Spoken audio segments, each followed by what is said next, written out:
provided by the International Holocaust Remembrance Alliance, which is highly been criticized by many writers, reports, thinkers, academics, for being too broad and precise. But what we have seen that most recently in the Lower Saxony state in Germany, they have expanded this definition by including any criticism against the state of Israel as anti-Semitic, and I'm just reading the law which they have enabled. The state of Israel must be understood as a Jewish collective. So any attack against the state of Israel now, according to the counter-terrorism legislation, can be prosecuted for being anti-Semitic. We had a lot of banning of demonstration that clearly stand outside the bound of the International Convention on Counter-Terrorism requirement. Most of the ban of demonstration have been pushed by undefined blanket catch-all orders with no limits or definition, simply applying to fundraising the display of the Palestinian flag, the wearing of the Palestinian scarf, and chanting the Free Palestine slogan. It is sufficient to do one of these actions to be reported to the police as extremists or terrorists. We had in the last month in the UK the case of the Community Secretary Michael Gove, which enabled a new definition of extremism, and that enables the process of labeling extremists, and therefore has the very real potential to be politicized and weaponized. In a sense, the government will be able to use the new definition to cancel those it sees fit to, irrespective of whether they happen to be actual extremists or whether the government just wants to silence the criticism. There are many aspects, critical aspects of the counter-terrorism legislation. I can just summarize few. One is that the decision can be solely taken by the ministerial decrees. There are no procedural safeguards put in place. There is no right to appeal guaranteed. There is an informal blacklist organization that is not revealed to publicly. The second key is censorship and criminalization of dissenting views. We have analyzed many strict disciplinary procedures that the various ministers of education or other relevant governments have addressed to school and university on how to discuss the situation in Palestine. Most relevant cases have been found in Germany and the UK, also in France, where authorities at local and national levels have sent communication to schools calling for the prohibition of any demonstrative action or expression or opinion that can be understood as advocating or approving the attack against Israel.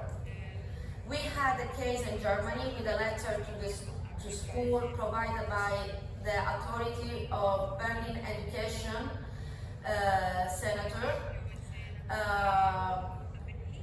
which says that, another case is in the UK, which is a communication that gives guidelines to the schools and impose on the schools the duty to report students who speak up for Palestinian rights to the anti-terrorism unit. In the guideline, it says that it says that any visibly any person who visibly wear relevant clothing, for example the Palestinian scarf or display stickers and patches with inscriptions such as Free Palestine or a map of Israel in the color of Palestine will be reported to the counter-terrorism unit. And this includes also children, not only universities. We have a lot of people, a lot of children of 8, 9 years that might be and haven't been reported to the counter-terrorism unit by their teachers.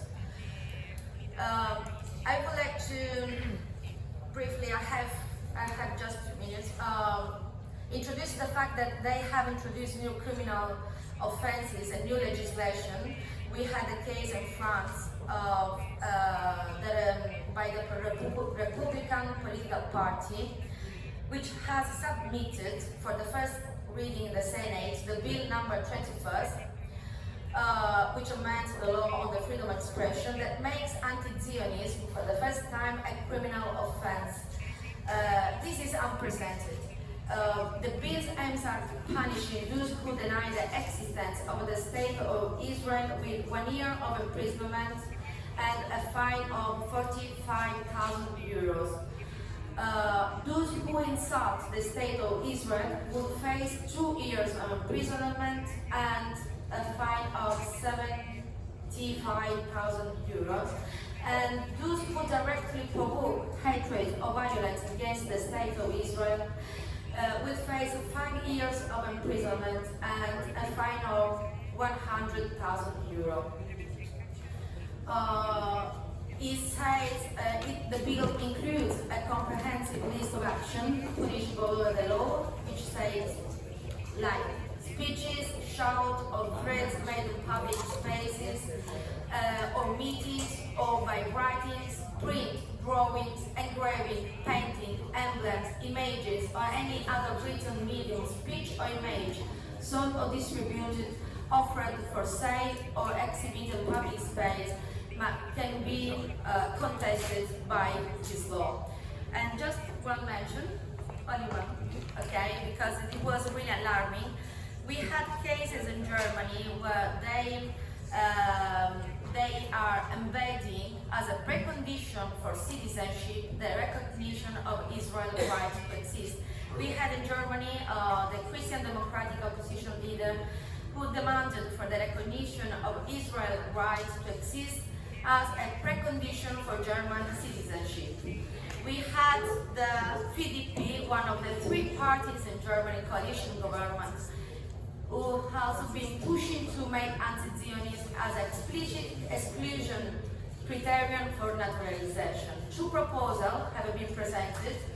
The second referred to a draft law on residence, asylum and nationality law aimed at preventing the naturalization of anti-Semitic foreigners, this says the law, in order to provide, I'm just reading the law, to provide better protection against the further entrenchment and spread of anti-Semitism that has immigrated from abroad.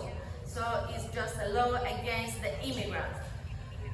The people who want to apply for the German citizenship, they have to read the declaration, which sounds this way.